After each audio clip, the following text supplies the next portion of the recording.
BMW electric future in the balance as board debates direction. BMW's 8 top managers will take the unusual step of skipping next month's Paris Motor Show to discuss the future of its electric vehicles program, a new report suggests. Like most car makers, BMW's top executives will usually make themselves available to media and partners in the opening days of the world's biggest motor shows. But, according to international industry journal Automotive News, just one board member, Ian Robertson, global sales and marketing manager, will be on deck. It is believed that while many brands are now heavily committed to an electrified future, the high development cost and lackluster sales performance of BMW's i3 electric hatch has caused some to question continued investment.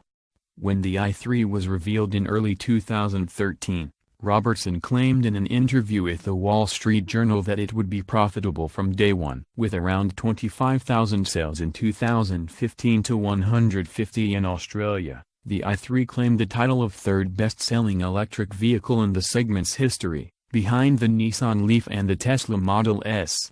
BMW's targets are understood to have been much higher, but the i program has clearly lost momentum. Reports of additional i models have been circulating since the sub-brand was first announced, but evidence of any new variants, despite talk of new sedan and SUV plans, speculatively rendered above, is yet to surface. Although a new i variant would be built on the same LifeDrive platform that forms the basis of both the i3 and i8 plug-in hybrid coupe, Automotive News reports that senior executives are unwilling to spend further on the program. Where that leaves BMW's electric vehicle strategy, beyond the growing i-performance plug-in hybrid range, is unclear, although next month's talks will focus on reaching agreement on that next step. It is believed that some senior executives are intent on introducing a mini-badged electric vehicle by 2019, but, as the i3 has shown, finding profit with a small EV will prove challenging while the technology is still in this early, prohibitively expensive phase. No surprise, then, that others are pushing for a high and large EV to capture the sort of buyers rushing to the Tesla Model S. How does the company expand into the loss-making segment of electric cars and retain its industry-leading profitability? That's essentially the question facing management now. An unnamed source is quoted by Automotive News. Tesla began at the opposite end of the scale to BMW, starting with the expensive Roadster, Model S sedan and Model X SUV models before announcing full details on its more affordable Model 3 midsizer. The American startup has also taken steps to balance the cost of batteries with its massive gigafactory in Nevada. When I say plug-in hybrid, you probably don't think of a car with 357 horsepower.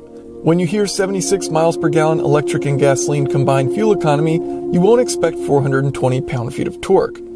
When you learn that there's 33% less carbon dioxide coming out of the tailpipe of this car versus a Toyota Corolla, you probably aren't expecting a 0 to 60 time of 4.2 seconds. And when you see an exterior with styling this bold, this ambitious, you don't assume it'll ever make it into production. And that's really the story of the BMW i8. Don't create any expectations, because they're all going to be wrong. And that's a good thing. So what is the BMW i8? Well, it's a lot of things, and what's really cool about it is the driving experience changes dramatically depending on which of the 4 modes you choose to be driving in. So first off, there is eDrive, and this is a purely electric mode, and so there's a 7.1 kilowatt hour battery on board, and this is good for 15 miles of electric only range, and this can bring you up to 75 miles per hour. Now this is only driving the front wheels, so in eDrive, this is a front wheel drive electric vehicle. But it doesn't always have to be that. Put it into comfort, and then the experience changes. And so now at this point, the engine is allowed to come on whenever it wants, and it can add power, and the engine is only powering the rear wheels. And so in comfort mode, you're kind of combining the best of both worlds, where you have efficiency when you're not really going for it, and when you put your foot down, it's going to kick on that engine and provide you with more power. Then there is Eco Pro mode, and so this is basically comfort mode, except you're going to minimize the amount of basically accessory usage of energy. So it'll optimize, for example, the climate control system so that you don't use too much energy from that, and you're basically going to be driving as efficiently as possible. So that's Eco Pro. And then finally, the most fun mode, and where this kind of transforms into a supercar, is when you put it into sport mode. And this kicks on the 3-cylinder engine, which you just heard start up, and now this vehicle is all-wheel drive. So electric power getting sent to the front, and then you've got the 1.5 liter internal combustion engine driving the rear wheels. The powertrain of this vehicle is pretty unique. Starting at the front, there's a 129 horsepower electric motor sending power to the front wheels through a 2-speed automatic transmission. In the middle, a 7.1 kilowatt high voltage lithium-ion battery rests between the driver and the passenger. At the rear, a turbocharged inline 3-cylinder produces 228 horsepower and 236 pound-feet of torque, propelling the rear wheels through a 6-speed automatic transmission. The engine is also connected to an electric motor, which is used as the starter and also used to charge the battery as a generator.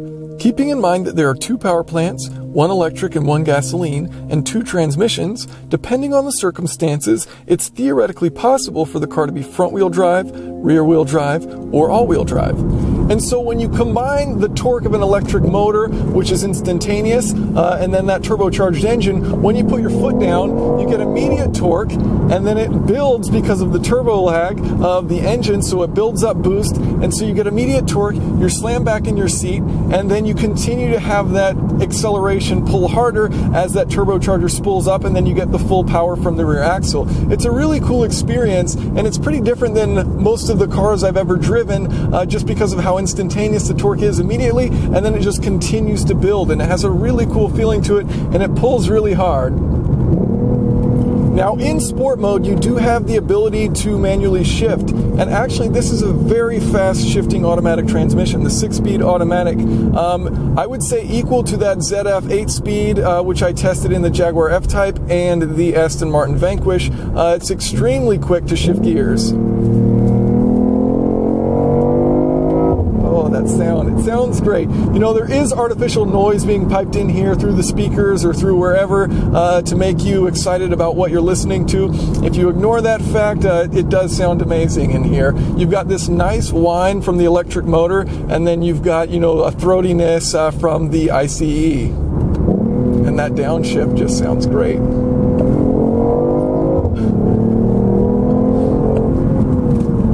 Pulls really hard, strong brakes.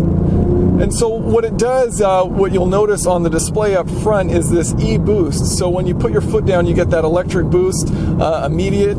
It also has an electric motor in the rear attached with that engine, and that can help compensate for the turbo lag, so you get instant torque from the rear as well. And then, of course, once the turbo spools up, you've got torque from the engine powering it. So you've got all kinds of torque put down when you put your foot down, and it truly is a quick car. You know, for $150,000, are there faster cars out there? Yes, absolutely. But this is a very unique experience because of how it approaches, you know, this formula in order to be super efficient and really fun at the same time. In my own testing, I did 46 miles per gallon on my fuel economy test run. That's the best of any vehicle which I've tested, except for the Volkswagen Jetta TDI, which was of course cheating. You know, so theoretically, it is the most fuel efficient vehicle I've tested, if you don't allow cheaters. And, you know, that's incredible. And that wasn't with a full battery charge. I just, you know, drove it once they delivered it to my house. So it had, you know, a decent amount of the charge, maybe 75% or so, where it could still drive in the electric mode for a bit. But it wasn't fully charged, and I did it in comfort mode, not Eco Pro. And so it's even possible for it to do even better than that, even better than 46 miles per gallon. You know, and if you charge it every time from your house, you're going to get 15 or so miles without the engine ever kicking on if you don't want it to. And yet all the while, this thing can hit 60 in 4.2 seconds. I mean, it really does it all. It's fast and it's efficient. And so many people think that combination isn't possible. And here's BMW to prove everyone wrong. So the car is decently light, 3,455 pounds, and considering that you've got that big battery sitting between me and the passenger, and you've got the electric motors up front, it's all-wheel drive, that's not too bad of a weight. And that weight is evenly distributed amongst the front and the rear, so you've got about a 50-50 split. Part of that thanks to the fact that this is a mid-engine design, and this helps keep it really agile. As far as the interior, it's actually really nice in here, and when you put it over into this comfort mode, you kind of forget that you're in a supercar. I mean, it's comfortable seats, it's a comfortable seating position, you've got plenty of adjustment in the steering wheel so your knees aren't coming into contact with it, you've got great visibility out the front and to the sides, which you don't always get in cars of this level. Out the back is a little bit cramped looking back there, but overall, visibility in this is pretty good. I also do like the display up front. It changes depending on which mode you're in, and you've got all kinds of different information here on the main display to the right. And so overall, everything in here is fairly intuitive and pretty easy to use. My one complaint would be the climate control system. And I've brought this up in many other cars, but basically you have to keep pressing this button. Let's say you want the air blowing on your chest. Well, scroll through, 6 times or whatever, and you can finally find the one. I don't think systems should be that difficult to find out how to get air to blow at your face. I think it should be much more simple, but, that's just a small gripe. And in the big scheme of things, this interior is fantastic. So, coming into some corners, the body does stay really flat.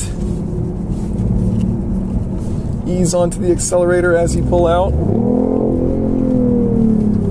You actually don't notice a difference in the brake pedals between the electric regen and the disc brakes. Nice progressive feel to the brake pedals. Car staying really flat. Easy to control. You don't notice any wheel slip when you throttle out on the corners. And it pulls once you get out there. Man. Good strong brakes. The steering feel, it is pretty light, and it may not be the fastest responding. There's probably some vehicles out there which have a little bit quicker response, but overall it feels good and it feels easy to control in the corners there. Okay, so we will test out the launch control. No fancy combination you need to do. All you do is turn off the traction control, come to a stop, hold your foot on the brake, hold your foot on the gas, let go of the brake, and off you go. So we will see how well it does. And we've got great conditions today for once, which is nice. Sunny and cool.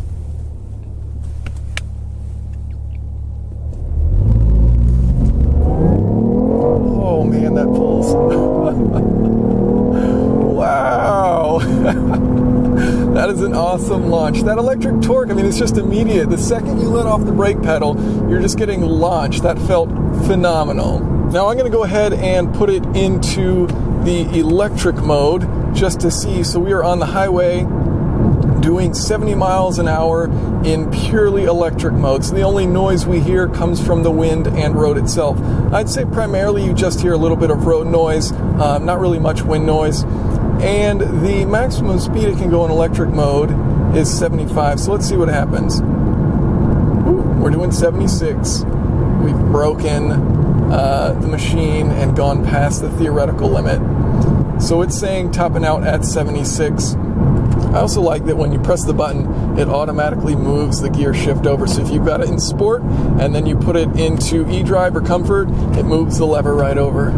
Now, overall, how is the BMW i8? Well, if this is any indication of the future of supercars, it is something I am totally okay with.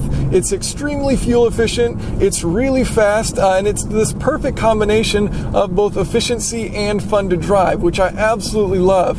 This car is just immense. There's really nothing that I don't like about it. The two most minor things would be the climate control and the fact that it has fake engine noise. But other than that, this thing is, it's taking it to a different level. It's something that you don't look at and think, yes, that's going to go into production. And it's just amazing that a car like this exists. So thank you guys for watching. And if you have any questions or comments, feel free to leave those below.